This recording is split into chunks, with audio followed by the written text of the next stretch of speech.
જય શ્રી કૃષ્ણ મારા વાલા મિત્રો, સ્વાગત છે તમારું મારી ચેનલમાં। તો આજે આપણે બનાવીશું ગરમીમાં ઠંડા ઠંડા એવા દહીંવડા।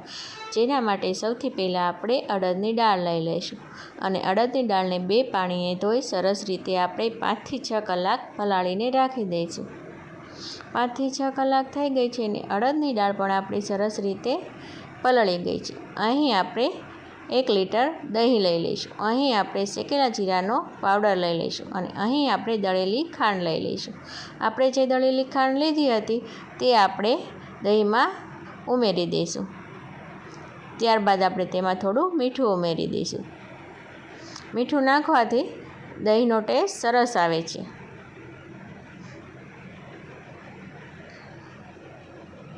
ત્યારબાદ તેને ઠંડુ થવા માટે આપણે ફ્રીજમાં રાખી દઈશું। ત્યારબાદ આપણે એક મિક્સર જાર લઈ લઈશું અને જે આપણે દાળ પલાળી હતી તે તેમાં ઉમેરી દઈશું।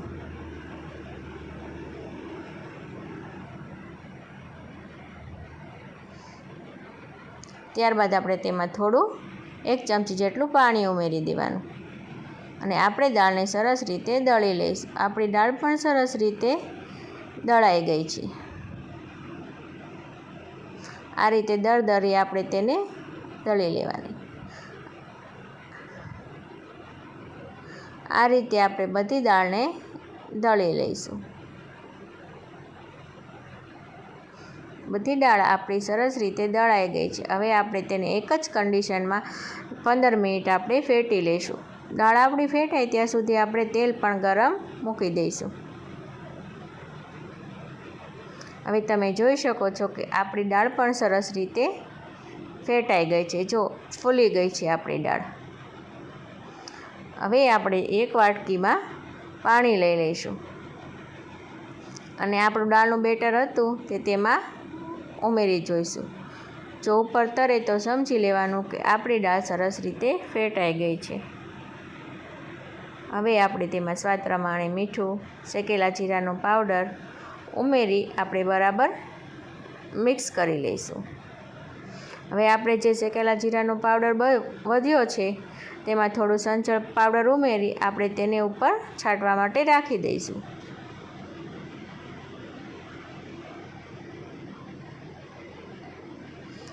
હવે આપણે વડા આ રીતે પાડી લઈશું।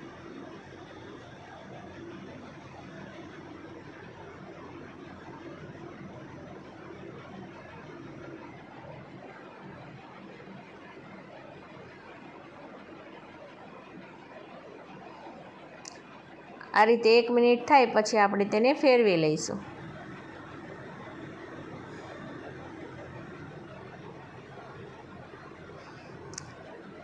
આ રીતે થોડો કલર ચેન્જ થઈ જાય, લાલ થઈ જાય પછી આપણે તેને કાઢી લઈશું। આ રીતે આપણે બધા વડાને તળી લઈશું।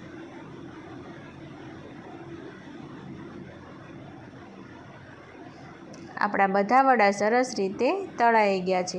હવે આપણે એક બાઉલમાં પાણી લઈ લઈશું। ત્યારબાદ તેમાં થોડું મીઠું, થોડી હિંગ ઉમેરી દઈશું અને તેને બરાબર મિક્સ કરી લઈશું। હવે આપણે જે વડા તળ્યા હતા તે તેમાં ઉમેરી દઈશું। આને આપણે 10 મિનિટ માટે રાખી દઈશું। 10 મિનિટ થઈ ગઈ છે ને આપણા વડા પણ સરસ રીતે પલળી ગયા છે। હવે આપણે તેને આ રીતે 2 હાથની મદદથી દબાવીને આપણે તેને બધા વડાને કાઢી લઈશું। આ રીતે ધીમે હાથેથી દબાવવાના।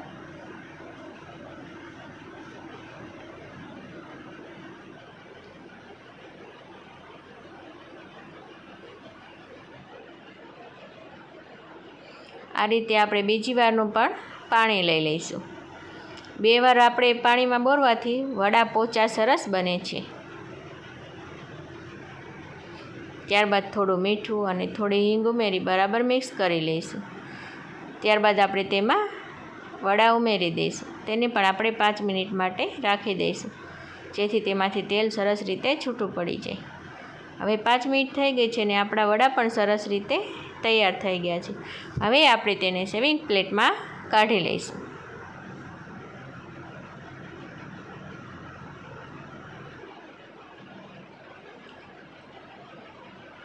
હવે આપણે તેમાં દહીં ઉમેરી દઈશું।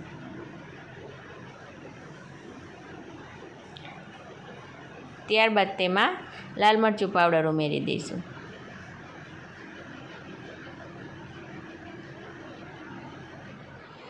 ત્યારબાદ તેમાં શેકેલા જીરાનો પાવડર ઉમેરી દઈશું. ત્યારબાદ તેમાં દાડમના દાણા ઉમેરી દઈશું.